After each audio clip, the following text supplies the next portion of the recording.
They say revenge is a dish best served cold. But I discovered something far more powerful than revenge: complete indifference.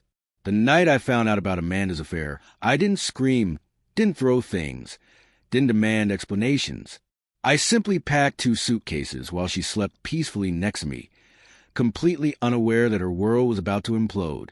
The evidence had been staring me in the face for months. Late-night gym sessions that lasted 3 hours, new lingerie that I never got to see, her phone perpetually face down on every surface.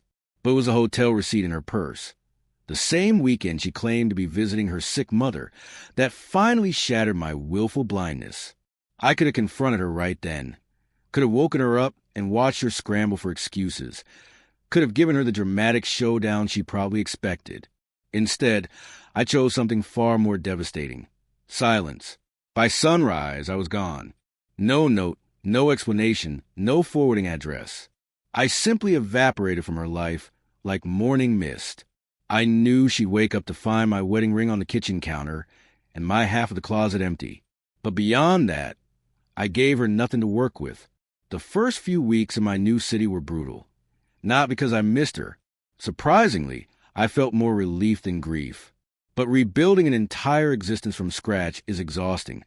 New job, new apartment, new routines. I was like a ghost haunting my own life, going through the motions while my emotional core slowly thawed from years of neglect. Amanda's attempts to reach me were relentless at first. My old phone buzzed constantly with calls and texts I never answered.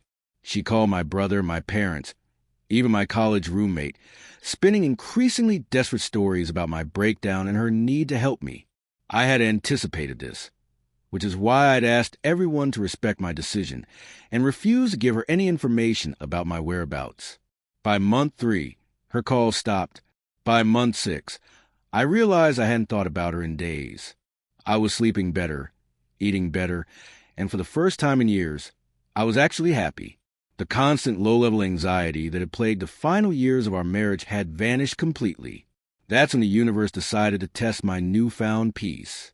8 months after my disappearance, on a rainy Thursday evening, I opened my apartment door to find Amanda standing in my hallway, soaked to the bone and clutching a crumpled piece of paper with my address. "Hello, Marcus," she said quietly, her voice barely above a whisper. For a moment, I thought I was hallucinating. She looked smaller somehow, fragile in a way I'd never seen before. Her usual polished appearance had been replaced by something raw and desperate. "How did you find me?" I asked, not moving from the doorway. "It took me months. I hired a private investigator. Please, can we talk?" The smart thing would have been to close the door. The healthy thing would have been to maintain my boundaries.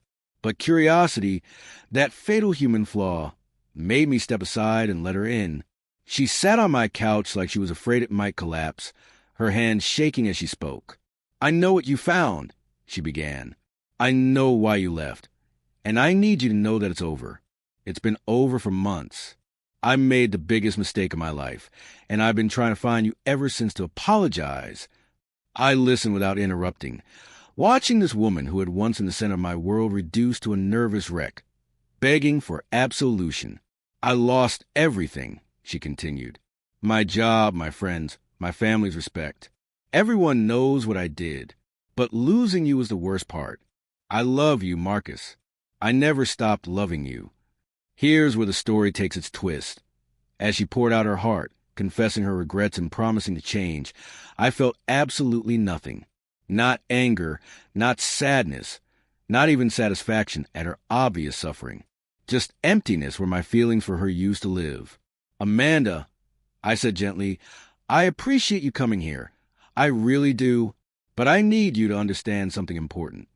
Her eyes lit up with hope, probably expecting me to say I forgave her or that we could work things out. "I don't love you anymore," I continued. "I don't hate you either. I don't feel anything about you at all. You're just someone I used to know." The hope died in her eyes as she processed what I was saying. "When I left, I wasn't punishing you. I was saving myself.